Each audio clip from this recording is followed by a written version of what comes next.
Dudes, I am so excited to show y'all this car. Maybe you heard of it. Maybe it's not near as rare as I'm thinking it is. Maybe it's not interesting to you.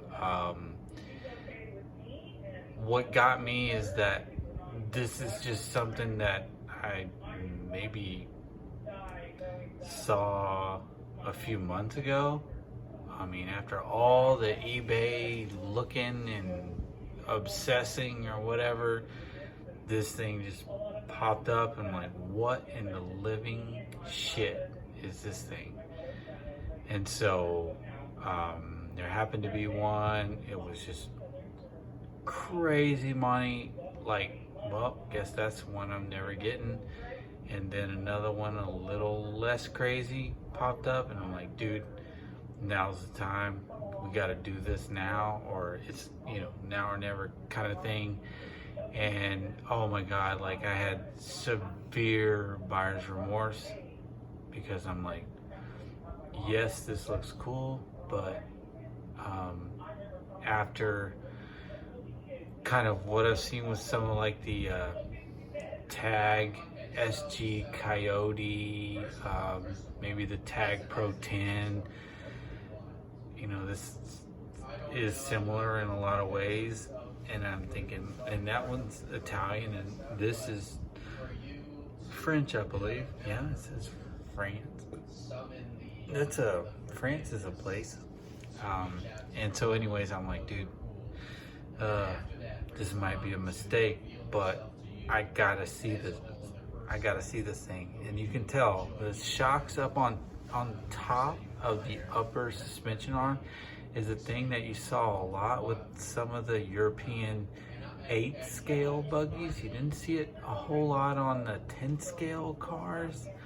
And I say that, I mean, I've done Google research, that's it, looking at pictures or whatever, but this is just kind of an oddball design. And I thought I gotta see this thing in real life. So without further ado, let me move some stuff around here.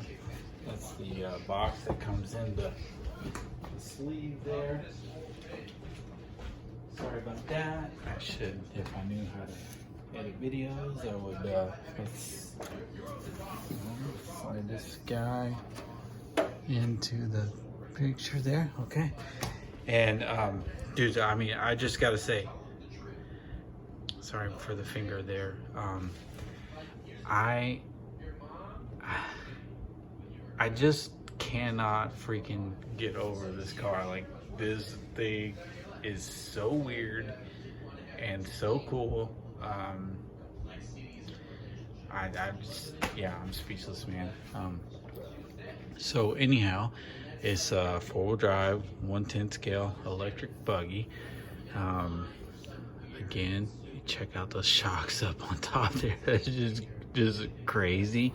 I mean, it makes sense for a lot of reasons, right? And you kind of think, well, why don't cars do that? Why don't more cars do it that way? I don't know. I can't. I guess the travel is fairly limited, but I mean, it could be increased, without too much effort. But anyhow, so front and rear, same situation there, right? And they look like nice shocks. They look like aluminum body or threaded shocks there. So this thing is actually quite well made. There's some unique stuff about it.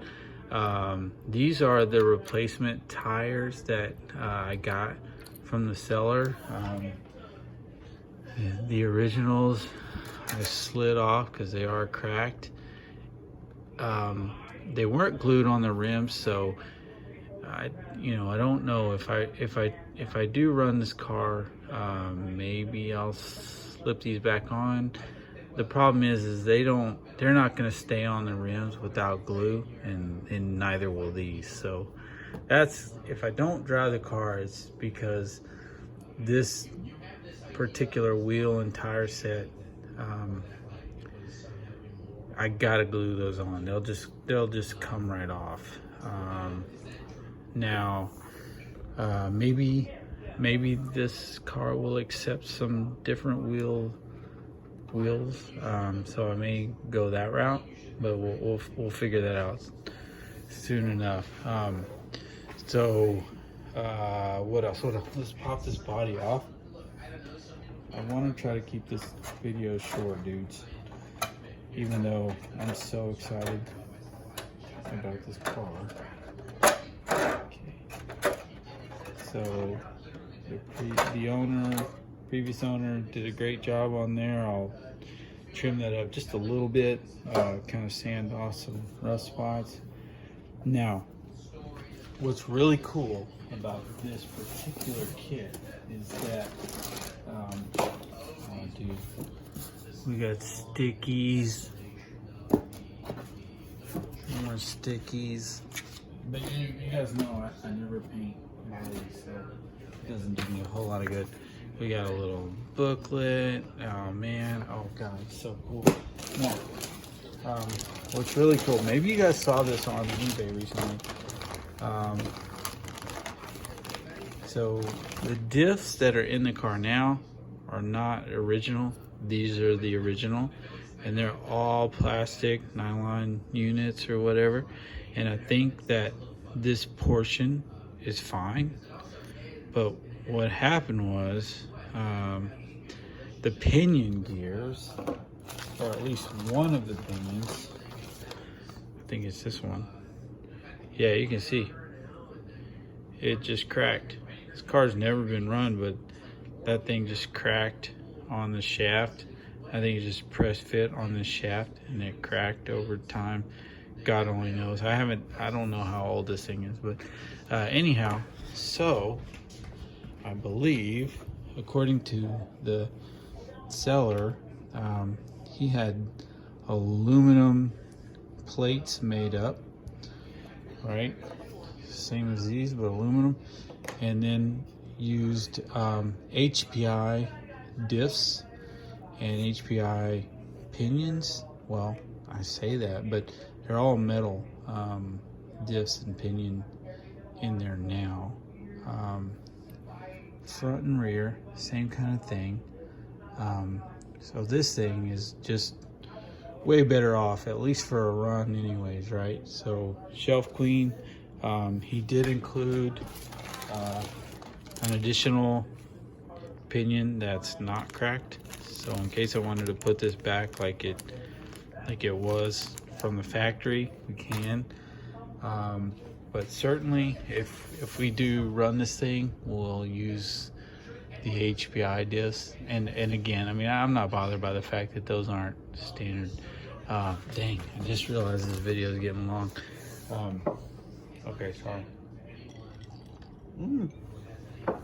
So, I noticed the drivetrain is a little, like, you can't roll the car. If you spin this little spur gear inside there, you know, it feels fine. But if you try to roll the car, I think there's just a little bit of slack in this gearbox, so there's some binding there. I'm not sure if that's normal or what. I would like to see inside there. I'll be able to take a look in there when I go to install a motor.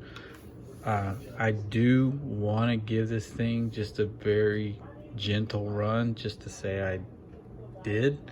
But again, we'll see. I'll have to figure out I'm not going to run these tires as is, but dude, like,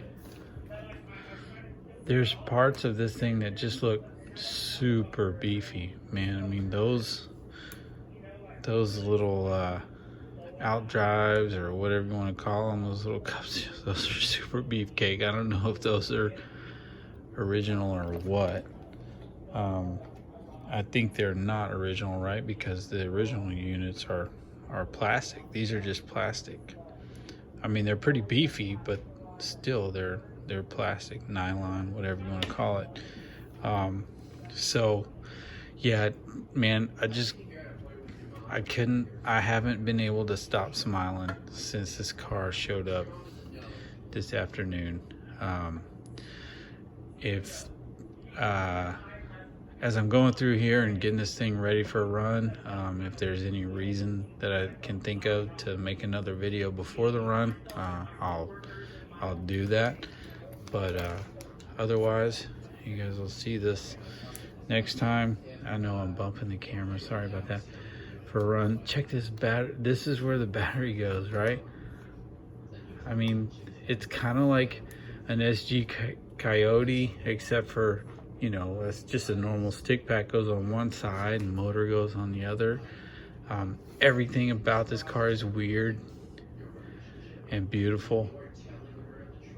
And let's hope I get the courage to try and paint this body.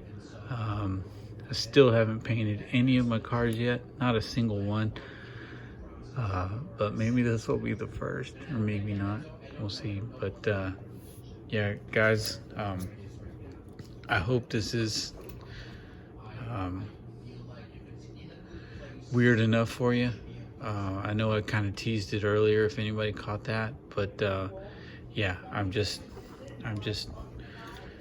over the moon, if that's a saying. This car is just freaking as goofy and as strange and as cool as I could ever hope for. The only I mean, seriously, there's 2 cars left on my list, you know, my bucket list cars, and maybe a 10th technology Predator. I don't care which one, X10, X11, whatever, it doesn't matter.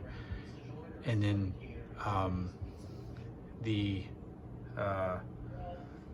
what is it? Is it Hirobo? Jealousy? And I know I'll never find a Jealousy, because I don't know, I mean, I've never seen one for sale. In all these years of looking, I've never seen one come up for sale. I've seen a body on eBay, but I've never seen a car come up for sale. I've never seen a single part come up for sale. I don't know how many of those even got made, but yeah, anyways, I'm rambling. Hope you guys enjoyed a look at this. And you know what else? I don't know if I even said the name. I mean, I did show the body, but this is a Yankee Electra, or it says Electra Racing. I don't even know what you call the car. Yankee Electra Racing. But I don't know if there's like a different name for the car. Yeah, wow. I should have figured that out before I made the video. All right, guys. Y'all take care, and I'll see you soon. We'll give the Hirobo rally card a spin, and I just want to let you guys know it's a lot faster than I expected it to be. So, all right. See you soon. All right, bye.